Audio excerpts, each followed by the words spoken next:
So the Ravens beat the brakes off the Pittsburgh Steelers. I'm the biggest Mike Tomlin fan you will find, but I was very unimpressed with the Steelers coaching this game. I tweeted this first possession of the Ravens drive. If you're the DC for the Steelers, what do you do? Do you man blitz every play? I would force them to go deep. Cover 2 is not going to work because Lamar or Henry will run for 150. No, they didn't run cover 2. That's not why I was upset. I was upset that they were usually just rushing 4 or 5. They weren't doing any contains. I would have had a lot of more man blitz or double man blitzes, maybe even run some cover 1, have one safety high up. I was very unimpressed because I said, look, Lamar and Derek are going to have 150 yards each if you do that. They ended up having,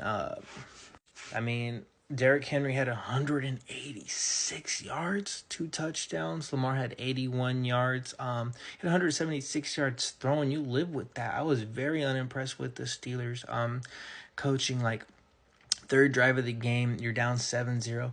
You have the ball on 4th and inches.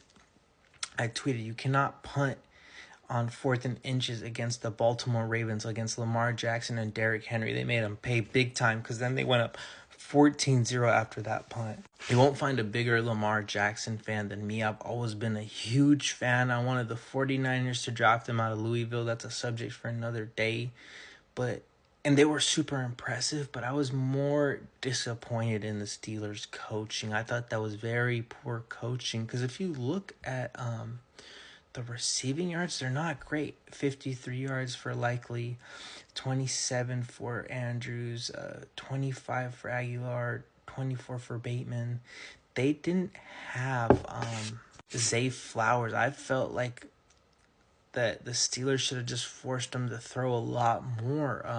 You're never going to be able to stop the rushing of those two, but that should have been the main focus there. That was a terrible game plan.